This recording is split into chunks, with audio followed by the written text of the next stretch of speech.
Hi guys, I'm back again today with another video, and today we're checking out 2024 best things to do in Kuala Lumpur, Malaysia. So before we do start, don't forget to subscribe, click the bell button, and let's get it. Excuse me.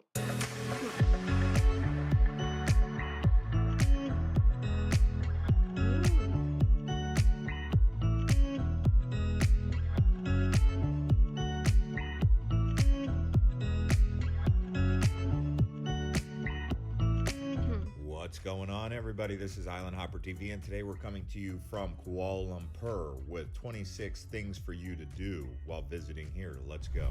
First up, here Oh, we are in Bukit Bintang. Now, Bukit Bintang is one of the more famous, popular areas. They have nightlife, great restaurants. Also, you'll notice many high-end luxury hotels as well as some cheaper accommodation. hmm, Some of the most happening nightlife and entertainment can be found right here in Bukit Bintang. Bukit If it is your Bintang. first time to Kuala Lumpur, I would highly recommend you stay close to this area or KLCC, which we'll show you a little later on. Okay. And one of the main reasons is the food street, Jalon Alor, right here. So at night, especially on the weekends, this is a sea of people with tons of restaurants, exotic foods. If you love to try exotic foods from Malaysia, especially, you're going to find that right here. It's like a fusion of Chinese, Malay, some Mm, Indian, and other international cuisines you can even find right here along Jalon Alor. It's really a happening place, probably the most happening place in all of KL. You'll find lots of barbecue. You'll also find plenty of fruit beverages, also local fruits like durian and jackfruit, which works out great for you vegans or vegetarians. But mm. shawarma, lots of shawarma here in Kuala Lumpur. And the famous mall here is called the Pavilion. It's probably one of the Oh, best malls in all of KL. They've got a big fountain outside. They've got this Times Square kind of screen also. Many different designer brands, but people come here for the ambiance, the feeling that it creates just being here. I would say this is like the Times Square of KL. There mm, are many different malls across the city, so get used to going to malls while you're here. Now, if you're into nightlife, you're going to go to changkat, and here you're going to find many different bars and pubs, clubs, live music. This is really the best place for nightlife. There's two places. One's down there by the central area, and this one here, Changkat. I just recommend this one because it's right next to Jalan Alor in Bukit Bintang. On the weekdays, this place does get going, but really on the weekends, it ramps up. I would recommend not trying to bring the grab directly to here in the evening mm. time or even fetching the grab from this location because traffic getting in and out of here sometimes can take 40 to 45 minutes. So it goes at a snail's pace. So try to move a little bit further outside of Changkat or Jalan Alor when you're getting your grabs or your taxis. Oh, let me clarify something for some of you newbies out there. Grab is the Uber or Lyft of Southeast Asia, in case you did not know that. So download the app and set up an account before arrival. Here we are looking at the monorail. This is another great way to get around the city, although Mm. slow. The monorail can help save some money and get you around some of that Kuala Lumpur traffic that does exist, and it connects to the trains. Another popular thing to do while here is go to the Petronas Towers. Now, the Petronas Towers are two very tall twin towers. They used to be the tallest buildings in the world. They're now not even the tallest buildings in Kuala Lumpur. They're actually the third tallest because there's two new Oh. buildings that are even taller. You can actually go to the top of the observation deck at the towers and the sky bridge for around 20 US dollars. Oh. That's about 98 Malaysian ringgit. So it is worth it. Now here we are at KLCC. This is a park. There's also a mall area. So KLCC is the area that surrounds the Petronas Towers, and it's a scenic area to hang out, relax. Probably the best time to be at Petronas and KLCC is around sunset. Now here we are at Tian Hu Temple. This is a beautiful Buddhist temple. You can see it's very large from the air.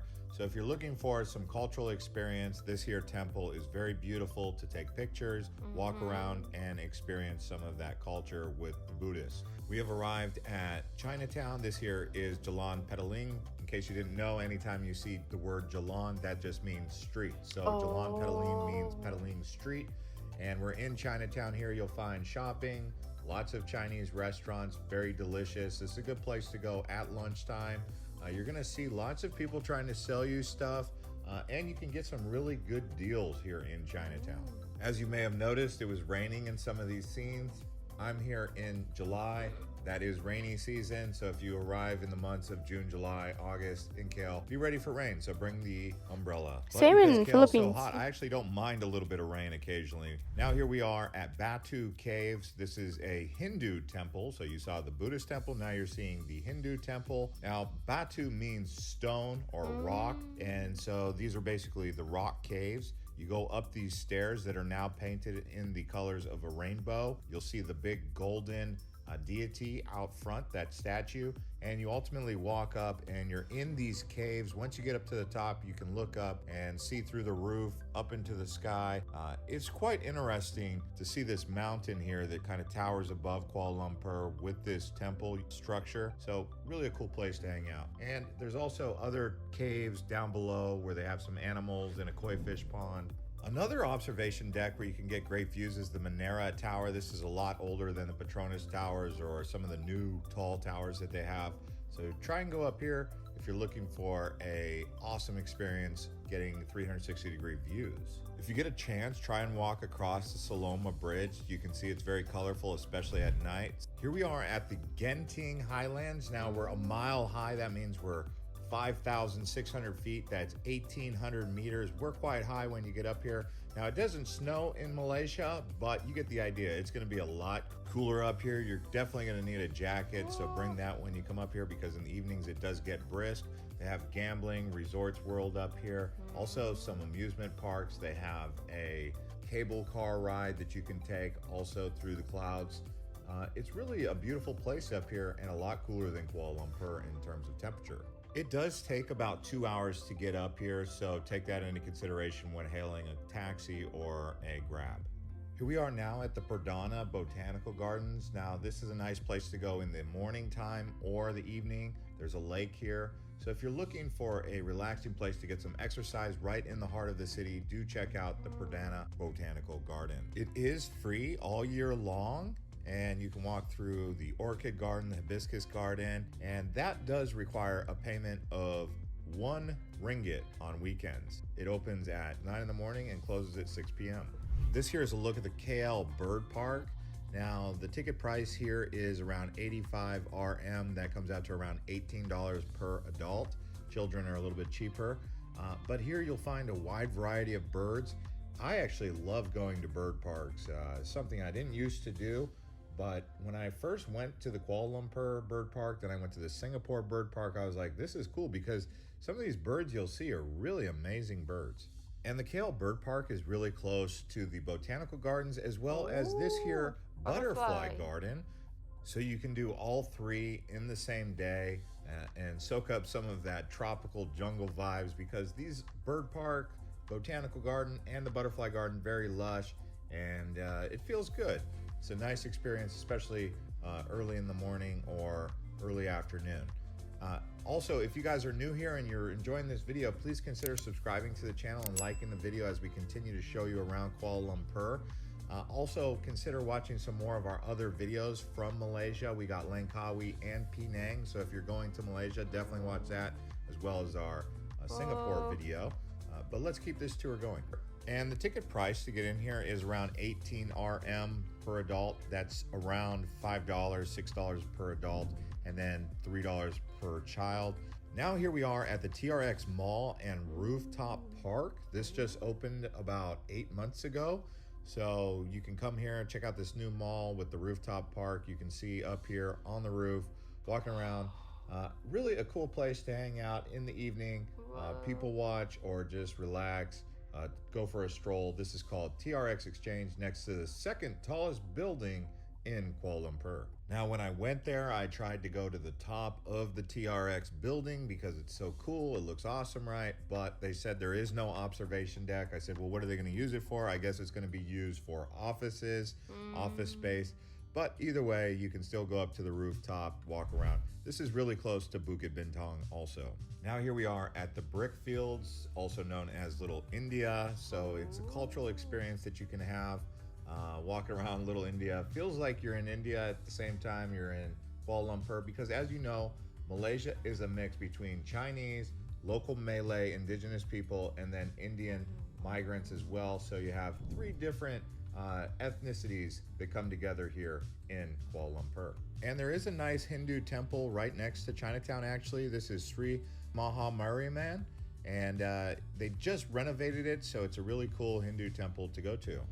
Kuala Lumpur does offer city tour buses, like hop on, hop off bus. So if you're looking to do a tour like this, really effective way to see the city for the first time in 1 or 2 days, depending on the pass you buy. This is so nice. Like the reason why I'm not saying much is because like I always say so much in my other videos, like, oh my gosh, I really want to go to Malaysia. Oh my gosh, next year. And then I never go.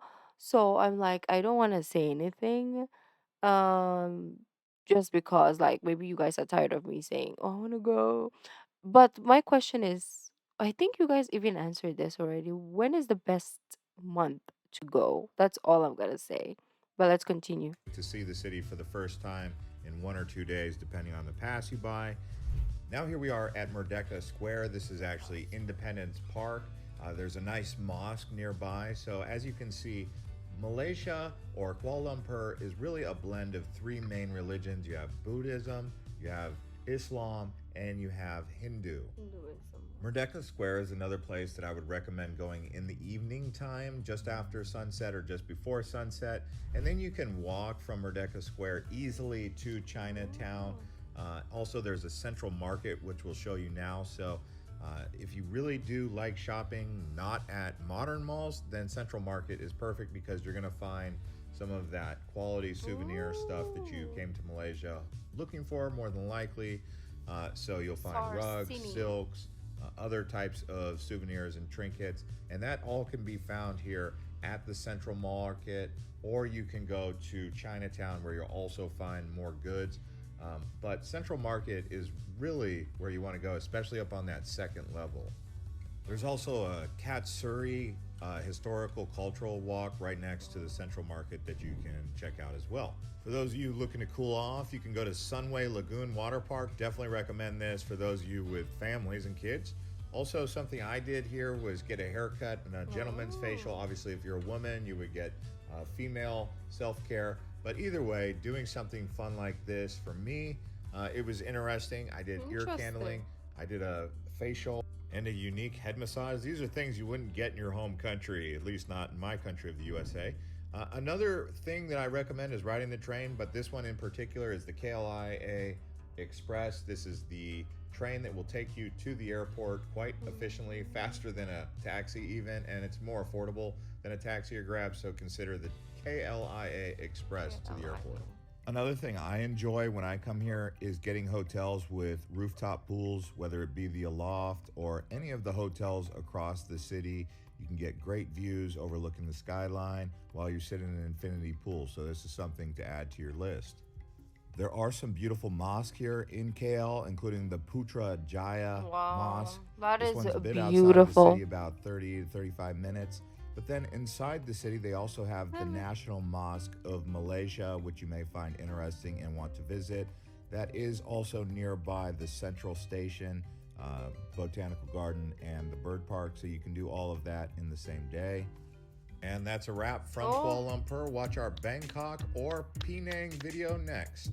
That was beautiful. It's really beautiful. I love watching this stuff because if you can't like be there, at least you have to like you have a video to see.